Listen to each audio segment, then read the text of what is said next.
बड़ा सवाल है, चांद पर कैसे बसेगी इंसानों की बस्ती? चांद पर बसे शहर का नजारा कैसा दिखेगा? क्या चांद की जमीन पर भी धरती जैसी फसल लहराएगी?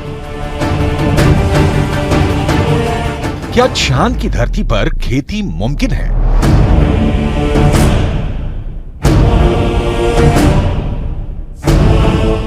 विज्ञान कहता है कि चांद पर अभी इंसानों के रहने लायक वातावरण नहीं है, लेकिन नासा का कहना है कि आने वाले वक्त में चंद्रमा की धरती को रहने लायक बनाया जा सकता है। लेकिन दावे के मुताबिक चांद पर बसने वाली बस्ती नहीं होगी सस्ती।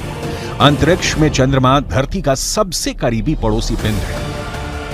पिछले 6 दशकों में इंसानों ने 100 से भी अधिक मून मिशन को अंजाम दिया है। सभी मिशन को कामयाबी नहीं मिली, लेकिन इन मिशन ने चांद को सबसे ज्यादा खोजा जाने वाला स्थान बना दिया और अब चंद्रमा पर जीवन की संभावनाओं की तलाश हो रही है।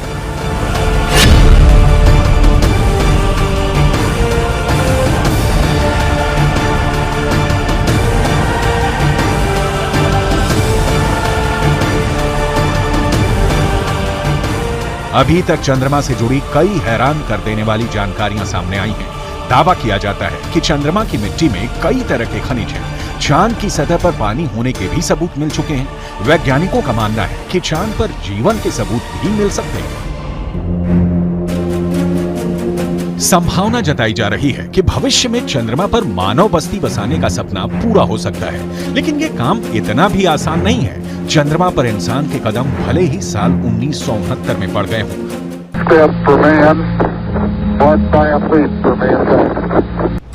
लेकिन कड़वी सच्चाई ये भी है कि 1972 के बाद से किसी भी अंतरिक्ष यात्री ने चांद पर कदम नहीं रखा। जब से इंसान ने चांद पर कदम रखा है, तभी से वहां इंसानी बस्ती बसाने की चर्चा चल रही है। 1972 से अभी तक 51 सालों में कई मून मिशन भेजे गए और उससे जो जानकारी हासिल हुई, उसके बाद से अब चांद पर मानव बस्ती का सपना जल्द आसान हो सकता है, लेकिन ये बहुत अधिक खर्चीला भी हो सकता है।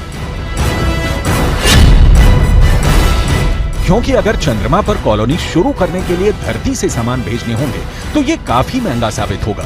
एक अनुमान के मुताबिक सिर्फ 100 लोगों के लिए चांद पर जरूरी सामान भेजने के लिए करीब 1.25 लाख करोड़ रुपए का खर्च आएगा। ऐसे में अगर चांद पर इंसान को रहने लायक बस्ती बसानी है तो सबसे पहले रोटी, कपड़ा और मकान जैसी बुनियादी जरूरतों को पूरा करना होगा, जिसमें सांस लेने के लिए हवा, पीने के लिए पानी, पेट भरने के लिए खाना, हवा के दबाव से लैस रहने लायक जगह और रोशनी के लिए बिजली जरूरी होगी। दावा है कि इनमें से ज्यादातर जरूरतों को चांद से ही पूरा किया जा सकता है। चंद्रयान 1 की मदद से चांद पर पानी होने की पुष्टि हो चुकी है।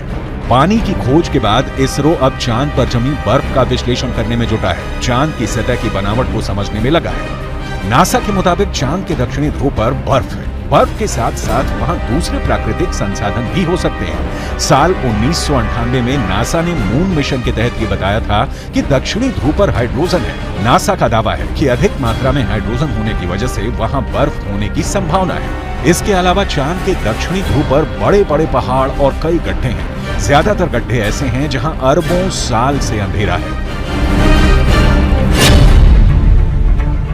अमेरिका के नासा के मुताबिक घुप अंधेरे के बीच यहां बर्फ का जमाव हो सकता है।